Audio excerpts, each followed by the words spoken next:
Salut à tous, aujourd'hui on se retrouve pour faire une petite vidéo pour vous parler de l'abonnement Tesla, comment ça marche, comment on y souscrit, comment on le résilie.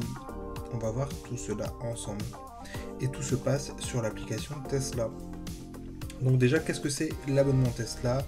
Je vais vous montrer ça, ça vous permet d'avoir des tarifs moins chers chez Tesla. Donc par exemple là j'ai cliqué sur un socle qui est pas très loin de chez moi, donc celui de Noyelles-Godeau. Et donc voilà, aujourd'hui les tarifs sans abonnement ils sont de 43 centimes en heure creuse et de 48 centimes en heure pleine. Et donc pour pouvoir bénéficier de tarifs plus intéressants, donc il faut prendre l'abonnement qui est à 9,99 € par mois. Et donc avec cet abonnement, sur cette station, j'aurai donc accès à des tarifs de 32 et 36 centimes le kilowattheure selon l'heure. Ce qui fait environ 20% de réduction. Donc ça dépend vraiment des stations, puisque chaque station a ses propres tarifs. C'est un petit peu une des particularités des stations Tesla. Donc comme vous pouvez le voir là, je peux directement m'abonner à partir de cet écran. Donc quand je sélectionne une station et qu'ensuite je clique sur le tarif, donc je peux m'abonner. Un autre moyen est donc de passer par les menus. Donc je vais dans le menu, ici je vais dans la partie recharge, et donc tout en bas on a l'adhésion. Ça va être aussi à partir de là qu'on va pouvoir résilier son abonnement. Donc je vais aller à partir de là. Donc abonnement à la supercharge, rien de particulier à voir, hein, c'est normalement sans engagement. Donc je lance le process et on me propose deux prix. Le premier donc 9,99 € par mois. Donc pour rappel, donc c'est 9,99 € par mois tacite reconduction. Donc tant que vous n'annulez pas votre abonnement, tous les mois vous serez prélevé de 9,04 €.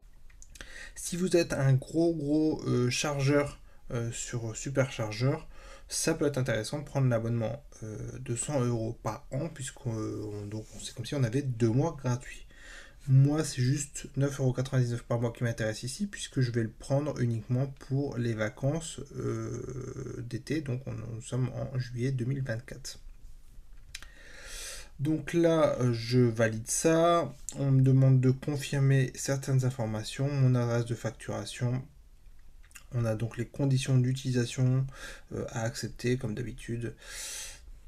Et là, on me demande d'ajouter un mode de paiement, ce qui est un peu étonnant puisque j'ai déjà mon IBAN qui est renseigné. On va regarder ça.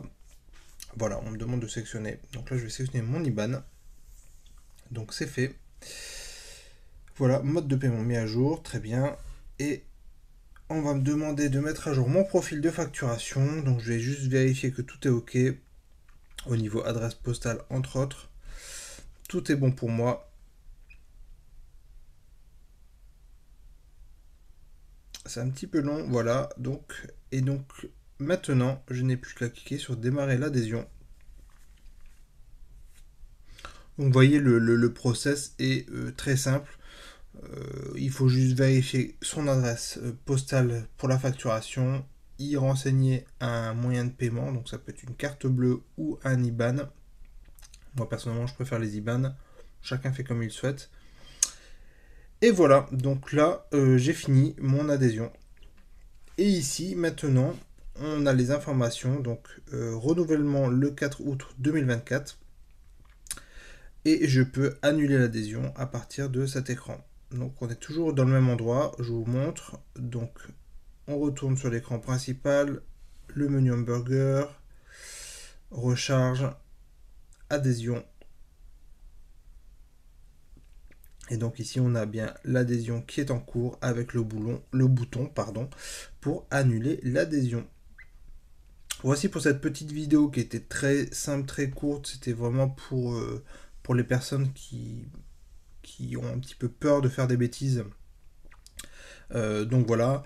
Au niveau de la rentabilité, alors là, j'ai plus le calcul en tête. Je vais vous mettre un petit sous-titre pour vous rappeler à partir de combien de kilowattheures chargé, vous rentabilisez l'abonnement Tesla, donc ça va assez vite, hein, comme vous pouvez le voir. Donc moi là j'ai, je sais plus, j'ai aller-retour, je dois avoir 1600 km à faire. J'ai prévu de m'arrêter 3 fois à l'aller et sûrement pareil au retour. Donc j'ai préparé mon itinéraire en fonction de ça. Et puis bah, je vais privilégier des stations Tesla. Là. J'ai regardé un petit peu ce qu'il y a sur ma route. Il y a des petites stations qui sont sympas, des anciennes stations, même si c'est du superchargeur V2. Moi ça me va très bien avec mon Hero. J'ai pas besoin de charger à 250 kW. Et donc il y a des petits coins sympas. Voilà, j'espère que cette petite vidéo vous a plu. N'hésitez pas à vous abonner pour continuer à avoir des petits contenus comme ça. En tout cas, c'est une vidéo très rapide. Je vous souhaite de bonnes vacances. Une prochaine vidéo arrive très très vite où je vais comparer les prix des différents opérateurs pour vous, pour cet été. Ça va vous permettre de voir quels sont les opérateurs qui sont pas chers pour vos trajets de vacances, ce qui vous permettra de grosses économies. Allez, à bientôt tout le monde, salut!